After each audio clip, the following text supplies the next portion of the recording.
Diz a lenda que o sistema capitalista é um sistema econômico que concentra a riqueza e propaga a miséria.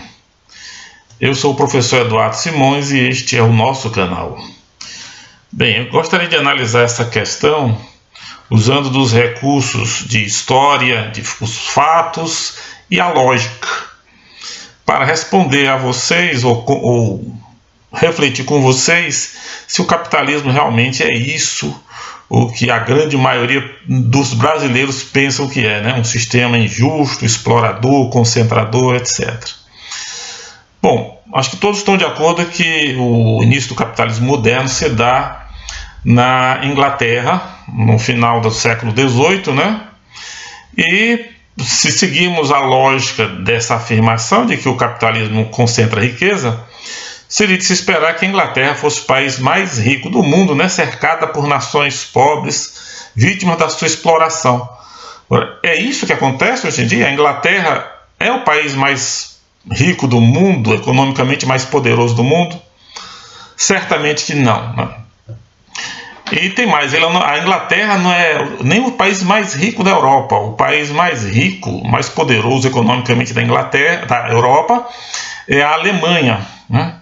E a Alemanha é uma nação que se formou tardiamente, né? Passou por duas guerras avassaladoras que destruíram, a segunda principalmente destruiu seu parque industrial, matou muita gente em idade produtiva, e a Alemanha está aí. É a grande economia da Europa hoje.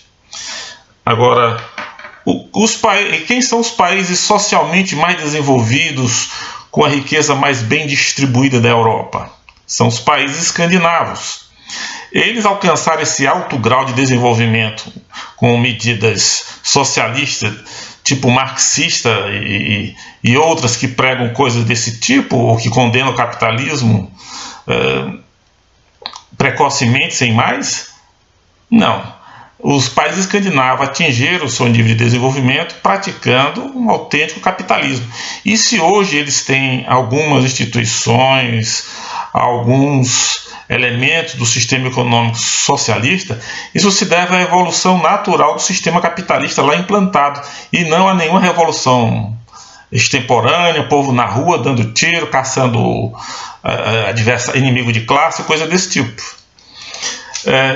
Pois bem, em termos de riqueza relativa, os países mais ricos da Europa, ou que têm maior PIB per capita, né, ou renda per capita, são, em primeiro lugar, o Luxemburgo, que é um país muito atípico, a gente não vai considerar, e a Noruega e a Irlanda quase ali batendo, quase empatados, né? Ora, se nós considerarmos, por exemplo, o caso da Irlanda, a Irlanda foi colônia da Inglaterra por muito tempo e os ingleses fizeram misérias na Irlanda, né? Quem se esquece, quem sabe de história, lembra da grande fome de 1845, quando mais de 1 milhão de pessoas morreu de fome, né? E mais de 1 milhão de pessoas teve que fugir da ilha para ganhar vida em outros países, poder sobreviver em outros lugares, principalmente nos Estados Unidos. Aí.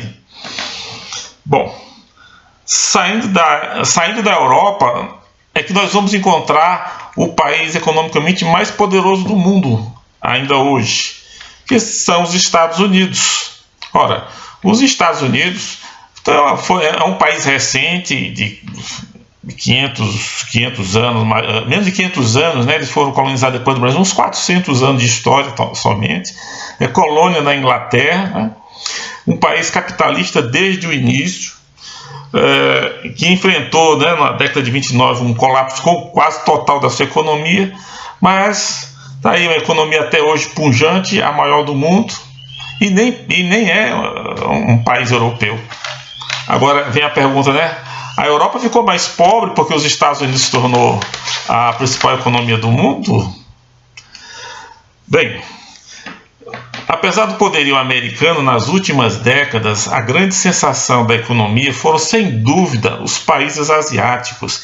E a Ásia é hoje o modelo mais adiantado, a área mais promissora do capitalismo mundial, sem empobrecer as outras áreas onde há capitalismo, né?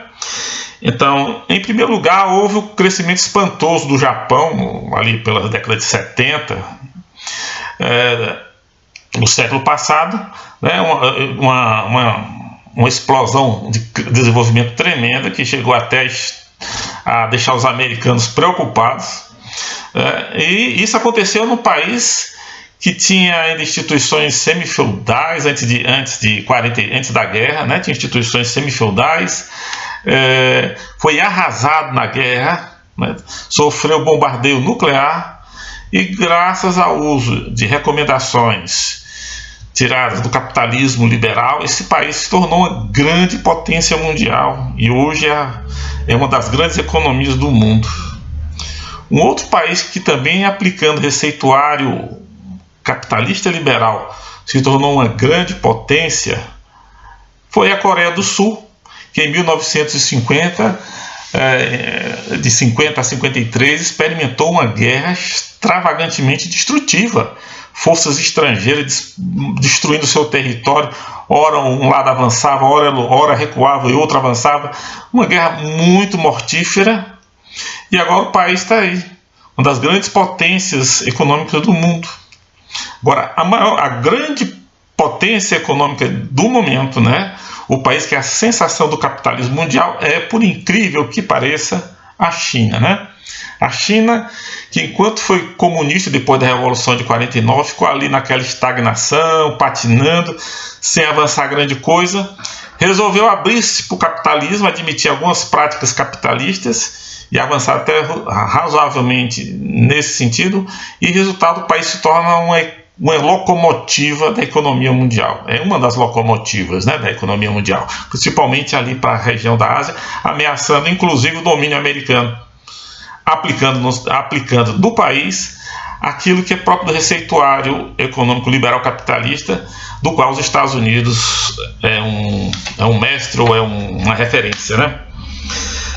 Bem, no presente momento a China está meio que patinando, está novamente, né, enfrentando as agruras da guerra comercial com os Estados Unidos, mas não há motivo de grandes alarmes, porque ali, vizinho à China, historicamente esquecida, e até hoje muito esquecido, está um país chamado Índia, que está lentamente assumindo o seu papel,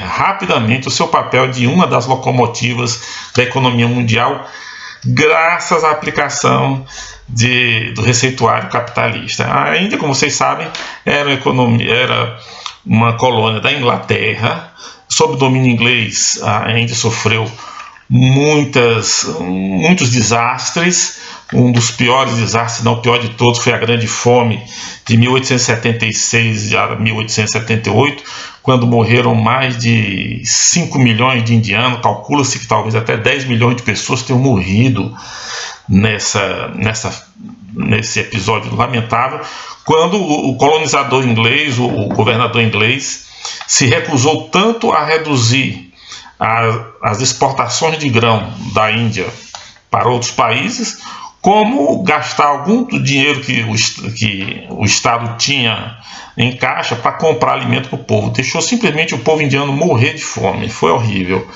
Então não é de admirar que, quando a Índia se tornou independente lá por 1948, né, os hindus ressentidos com a Inglaterra foram atrás das receitas socialistas, intervenção do Estado, dirigismo estatal, aquelas coisas todas do receituário socialista clássico. E o resultado foi um crescimento pífio durante várias décadas. A Índia ficou como que estagnada, né? Até que no final dos anos 1990 eles resolveram vencer aquele horror que tinham ao colonizador, assim como já haviam feito os irlandeses e os americanos, e começaram a abrir a economia indiana para o capitalismo liberal. Resultado, a Índia começa a ter um desenvolvimento tremendo. Hoje a Índia ela já tem um PIB que é superior ao chinês, né? E se nós considerarmos a moeda indiana pelo poder de compra que ela tem, a Índia seria hoje o terceiro PIB do mundo.